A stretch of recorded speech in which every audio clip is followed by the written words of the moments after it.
that said, I brought all the gauges out. I was going to situate myself tonight and get going, and I wound up working on that regulator and getting this bike to get it the hell out of here. Trying to buy a welding table. I never thought something would be so hard in all my life. I want to replace that table with a welding table that I could put wheels on and roll it out of here. Okay, so eliminate this table. I could use it as a workbench, use it as a welding table. I have found tables. I have found no local tables. Nothing is local. Everything is gonna have me drive 2.5 hours away. So why not build it? Super easy. You get a thick enough piece of plate on the top. All you do is you go to the deep pot, you buy 2 lolly columns, cut them down, make 4 legs, and you're good to go. That's what my friend always did it. They had a 4x8. Don't remember how thick it was. It wasn't road plate, but it had to be 1/2-inch plate. 4 lolly columns. They tied them together. They had receiver hitches coming off them. They were able to mount and jig stuff off it. They welded right to the table. They ground it off. This size, it was 3 feet by 6 feet by 3/8, which is more than thick enough. 3/8 it shouldn't need really any support other than the frame you're going to put it on. You shouldn't need any center supports or anything like that unless you're going to start wailing on it with sledgehammers, which isn't the purpose. Was like $360 something. And there's nothing local here on Long Island. There's nobody here local that sells it. So everything has to be shipped in for another $400. I was like, we're talking $800 for a piece of plate the size of that table. I was like, you guys, yeah, okay. Then you go online and you start looking at welding tables. They have real welding tables that if you're in a full production shop, you know what I mean? They got ones that are cast iron with grates, and they're $4,000, $5,000, $6,000. We don't need that. They sell those nice ones, those Serta tables that you have to put all together. It's got all the holes. That's nice, but that's a little bit out of the price range right now for the situation we're in. And then I just found some simple, nice tables, but they're not close. Found one in Staten Island. It's listed in Facebook if anybody wants to look at it. It's got a 1-inch road plate top. 1-inch road plate. Okay. And whatever. You know, it's a used table. It's sitting in a container.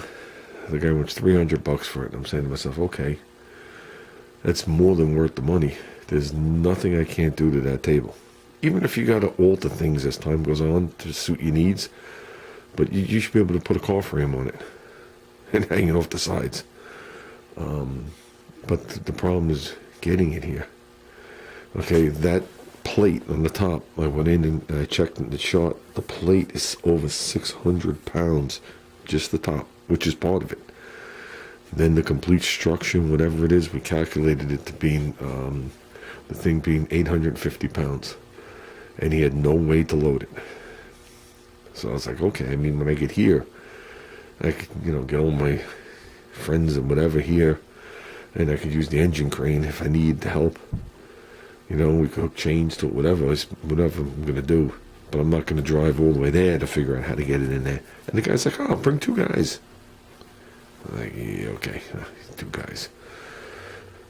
2 guys. It's you're lifting 2 small block Chevys at the same time. 2 guys. So we're working on that. Got to get past this crap. He's done a lot of work with this. This thing is working well, so we're good. No complaints. Thank God.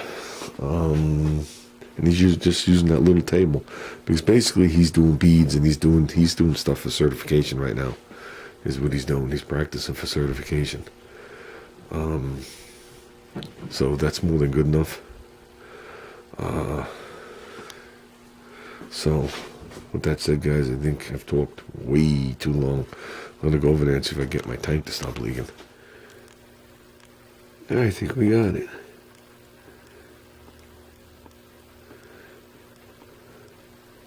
I check everywhere here and the back of the nut. To me, the back of the nut's more important than here. There's non-flammable gas. You fill a room with this, you will suffocate. But it's non-flammable gas, so it's not like you're using it, you can have a big fireball. But if it leaks between that nut, and I'll call this a stem, even though there's a nipple at the end of it, that means that the nipple in the end, or the pipe at the end, is cracked. And it's seeping right up the side. So if it's cracked, that means this thing's ready to come off. And that thing comes off and you're anywhere near it with your face, you're either going to lose some eyeballs, blow out an eardrum, or get fucked up, to say the least. So, we're good. It's been a while. As you can see, the soap is almost gone. Sprayed it a couple times. I don't know, what's the oldest bottle anybody's had? There's 73 on this one. I had one once from the 20s when I had an oxygen bottle. Obviously not big, but I don't think there's any difference in the bottles. The valve is different. This gas is internal and oxygen is external. So this has female threads on that, oxygen has male. So you don't mix them up. And this is 75-25. That's, I guess 100% argon. Still not familiar with that machine. I'll get to that thing someday. And this is 75-25 too. Man, hope that thing stays upright. So, okay guys. We're out of here.